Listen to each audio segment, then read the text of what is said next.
Арбаңыздар, ардактуу телекөрүүчүлөр, кутмандык ушуба күнүңүздөр менен. Сиздер көрүп жаткан 7-чи каналда Залкарлар баскан жол берүүсү программасы. Биз бүгүн программада кыргыз маданиятына өзүнүн зор салымын кошкон улуу инсандар жөнүндө кененирээк кеп кылабыз. Андыктан биз менен бирге болуңуздар.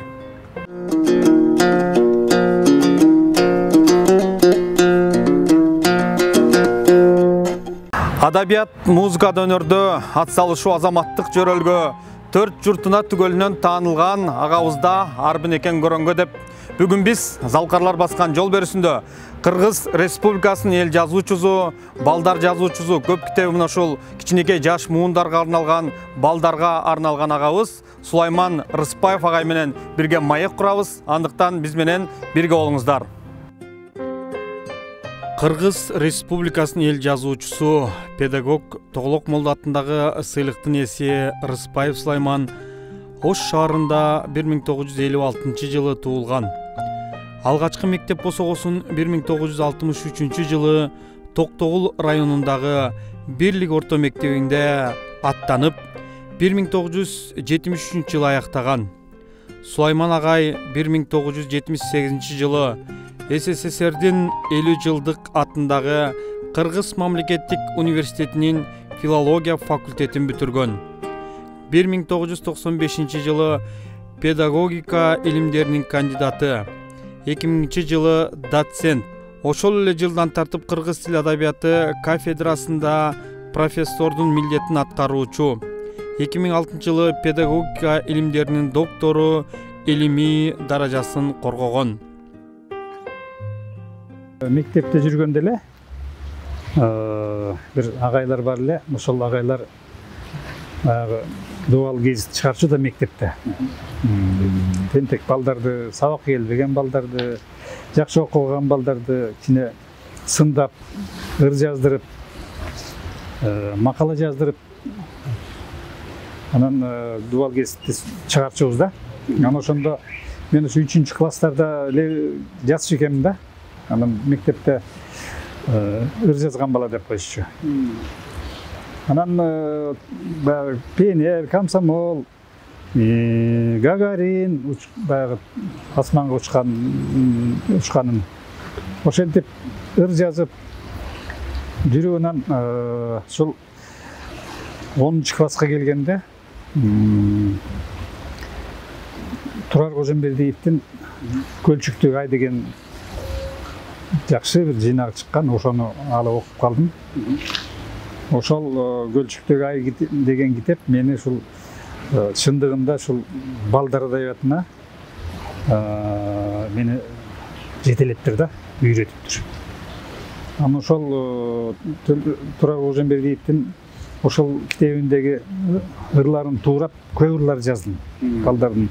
Себеби балдардын айылдагы жоруктары, бир туугандардын жоруктары, кызык бир жоруктар ошол ырга түшкөн экен да. Анан ошол бир кошунабыздын кичинекей кызынын чоң апасы больницага барып каза болуп калып, айылга кетип калып, анан ушул 3 жашар кыз болчу, кичинекей. Апам качан келет дей берчү.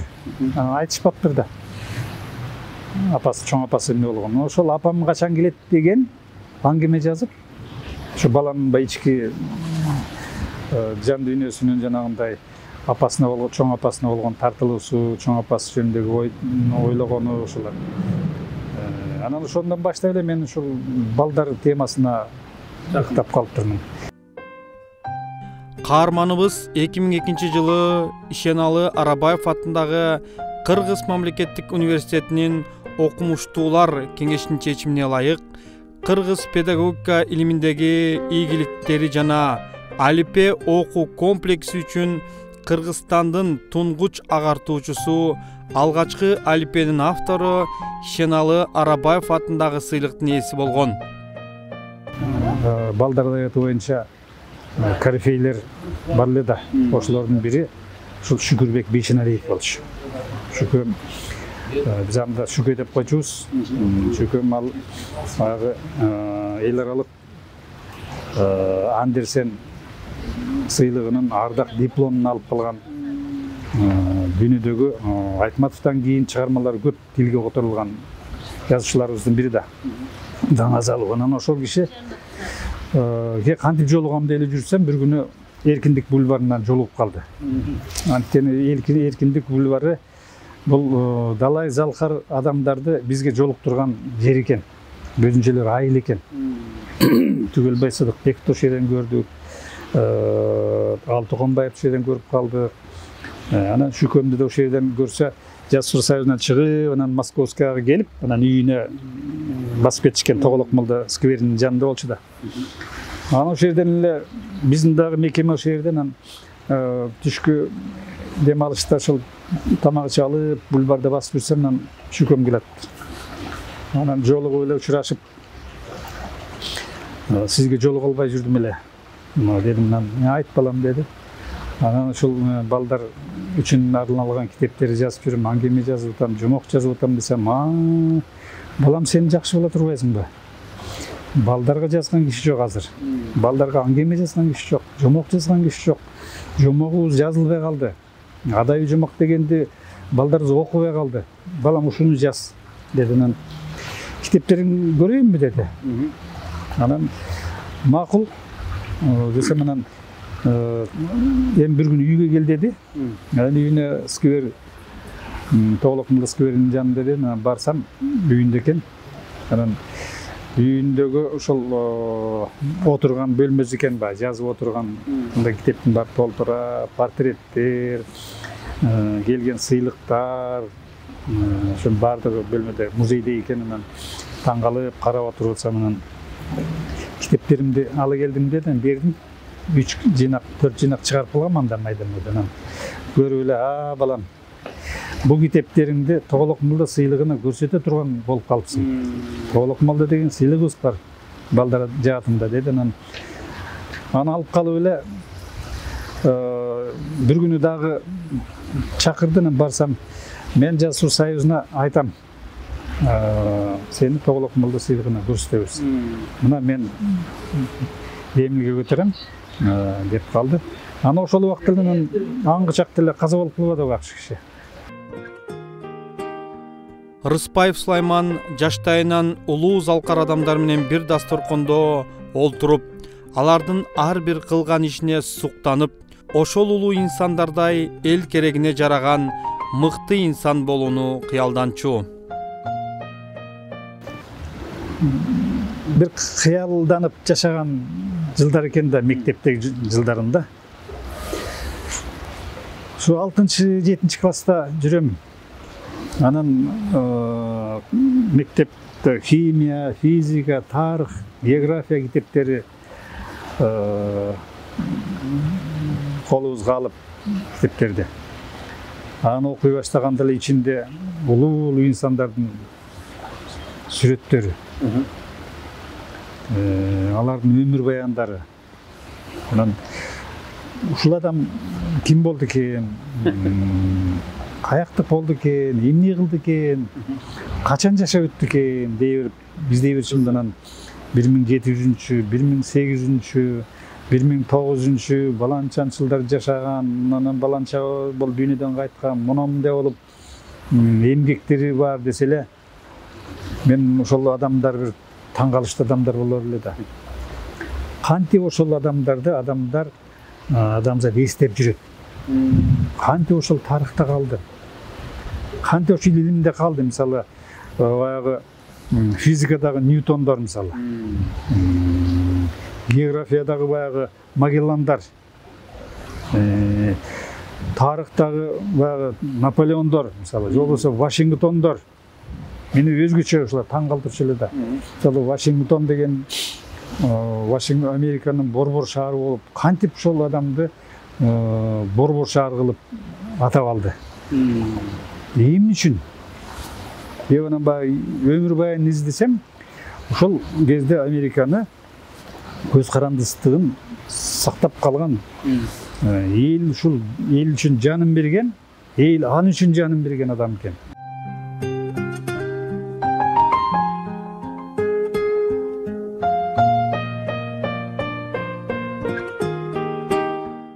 Биздин ушул залкар окумуштуулар менен, залкар адабиятчылар, залкар жазуучулар менен көп жолуктум. Бир эле нерсени айтайын. 85-жылы анда мен айылда мугалим элем. Анан ушул китептеримди чыгарайын, макала берейин гезиттерге, Ала Тоо журналына Энчил жаш деген гезиттерге ыр берейин деп анан айылдан атай келип, анан кыргыз китеп нуска деген бульвардын жээгинде болчу да. Анан ошол жерге келип кирсем эле айылынан эл көп. Карасам залкардын баардыгы ошол жерде жүрөт. Токонбаев, Темир Кулиметалиев, Түгелбай Сыдыкбеков, дагы кайсы бүт баардыгы эле, Төлөгөн Мамеев бүт эле ошол жерде жүрөт. Анан китеп дүкөнчү эжеке тааныш эле, анан эжеке бир эмне болуп атат десем, жерде улуу жазуучулар менен китеп окуучулардын конкурсу болуп атат, ой, жолугушуусу болуп атат. Катыш деди. Анан жакшы болгон турбайбы? Анан ырларын окушту, сөздөрүн сүйлөштү залкар адамдар. Анан баягы айылда жүргөн мен мугалиммин, анан баягылардын эле карап эле таң калып эле ушул эсем болуп отурдум. Анан кийин бир китеп алып карасам, Түкөмдүн бир китеби бар экен. Анан ошол китепти алып анан Түкөмгө кол койдуруп ошол жерден. Анан ошол жерден айттым, биз айылда иштейбиз, айылда жашайбыз. Айылда мугалиммин. Адабияттан сабак берем. Ушу бириңиздердин дагы сүрөтүңүздөрдү биз балдар көрбөйт. Сүрөттөрүңүздөн бербейсиздерби десем, балам, туура айтасың, ала кет. Редакциядан ал, кааласаң үйдөн ал деди. Анан ошондо Түгелбай Сыдыкбековдун, Темир Кулиметалиевдин үйүнө барып сүрөтүн алып, алар ушул залкар адамдар экен. Үйдө жарма жасап, максым жасап ичишет экен. Мен таң калдым ошондо. Ошол Советтер Союзу кезинде Бишкекте ошол залкар адамдар жарма жасап, максым жасап ичкенин мен көрүп таң калдым. Айылнайын ушундай турбай деп көрдүм. Ушундай залкарлыгын көрүп, Сары Майдан оостуй деп. Ушундайларды көрүп. Балдар жазуучусу Ырыспаев Сулайман бөбөктөр үчүн көптөгөн китептерди жаратты. Жана биз окуп жүргөн Алипе китебине кошкон салымы өтө чоң. Мамлекеттик тил мыйзамы чыгып калды. Мамлекеттик тилди окутуу боюнча китептер жаза баштады. Анан китептерге тексттерди киргизиш керек болуп калды. Анан баягы советтик мезгилдеги ПНР, Комсомол, Октябрят, баягы партия деген, Ленин деген жок калды да. Саясат өзгөрүп кетти. Анан ошо саясатсыздаштырылган китептерди жазыш керек деп анан тапшырма болуп, анан ошондон баштап анан балдар үчүн аңгеме, жомоктор жазып айла жаткан. Анан ошол балдар адабиятына мен аралашып кирип кеттим да. Кезегинде Касым Тыныстановтар, Ишеналы Арабаевтар өздөрүнүн жана эне тили, кыргыз тили, алипбей китептерин жазганда дагы ошол адегенде эле ошол өздөрү аңгеме жазган экен.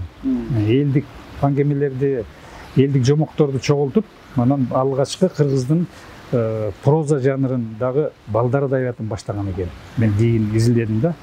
Анан ошондон баштап анан ушул балдар адабиятына кирип калдым деп ойлойм. Анан 97-жылы биринчи китебим чыкты.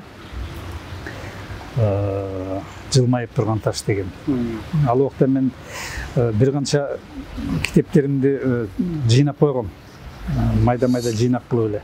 Анан биринин артынан бири 97-жылы бир китеп, 98-жылы бир китеп, 99-жылы бир китеп болунун 2000-жылы дагы 4 китеп чыгардым.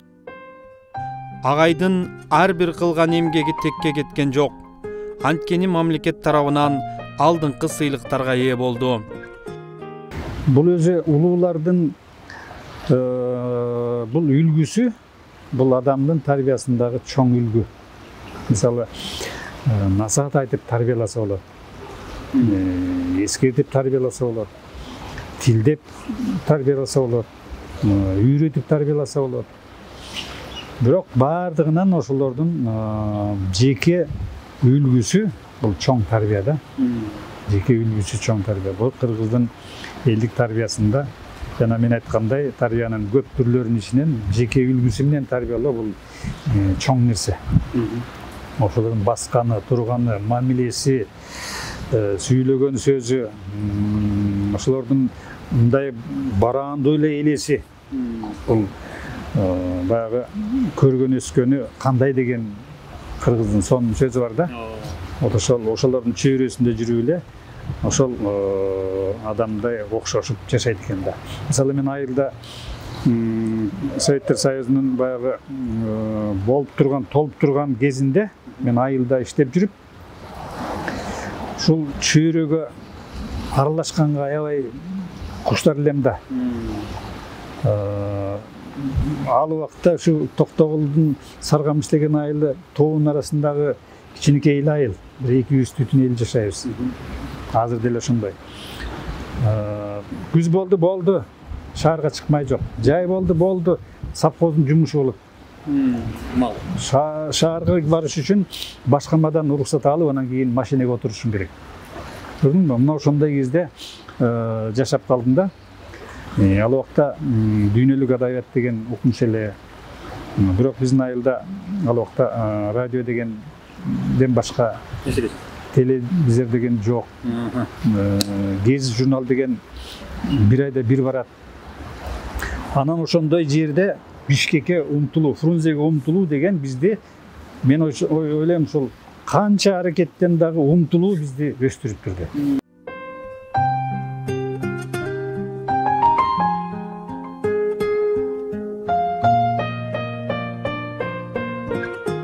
Студент кезде Төлөгөн Касымбековдун жанагы сынган кылычын, мына ошол Касымбековдун сынган кылычынан чыкпай жүргөн кезинде Курманжан датка жөнүндө повесть жазган экен бул киши деп жүрдүм да, угуп жүрдүк. Анан кийин Келкел деген романында жазбадыбы.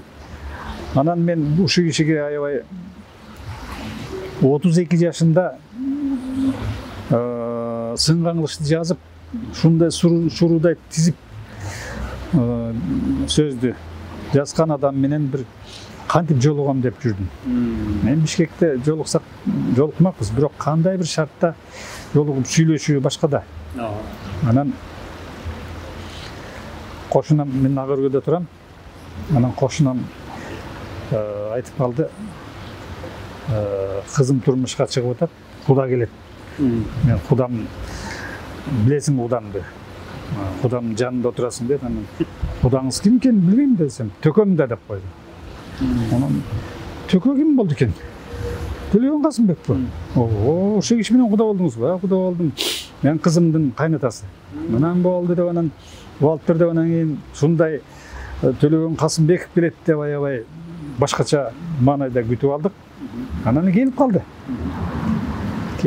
Анан ал киши төрдө турат. Анан ба чай коюп, андан да коюп, жанында туруп калдым. Анан эми ал киши баягы дүйнөсү башка киши да. Анан кудалар менен өйдөлдүй сөздөрдү сүйлөшүп отурмак беле. Анан ey бала, сен каякта иштейсиң деди. Мен билим берүү академиясында иштейм. Өзүңдүн кесибиң эмне? Адабиятчы. Десем эле, сен экөөбүздүн сөзүбүз болот экен буюрса. Мен могулар менен отуруп эргип кеттим. Шахмат билесиң деди. Билем. Өзү шахматын көтөрө келиптир. Кудалга келет. Анан билем дедим. Анан жүр деп, анан тетигинде бурчка отуруп алып, анан эртең менен саат 5-6-да кетишти. Ошого чейин экөөбүз шахмат ойнодук. Рыспаев Сулайман 2006 жылы Кыргыз Республикасынын ардак грамотасы. Ошол эле жылы Кыргыз Республикасынын президентине караштуу мамлекеттик тил боюнча улуттук комиссиянын кыргыз тили төш белгисин алган. 2022 жылы Кыргыз Республикасынын президентинин колунан Кыргыз Республикасынын эл жазуучусу сыйлыгы тапшырылды. Бул да болсо агайдын адабиятка, маданият тармагына кошкон эмгеги деп билсек болот. Урматтуу телекөрүүчүлөр, мына ошентип бизге бөлүнгөн убакыт соңуна келип жетти. Бүгүн Залкарлар баскан жол берүүсүндө Кыргыз Республикасынын эл жазуучусу Сулайман Рыспаев агай болуп, өзүнүн орошон ойлору менен бөлүшүп, сиздерге кызыктуу маек куруп берди деген терең ишеничтебиз. Ал эми кайрадан кийинки эфирден көрүшкөнчө аман болуңуздар, бар болуңуздар, сак саламатта болуңуздар.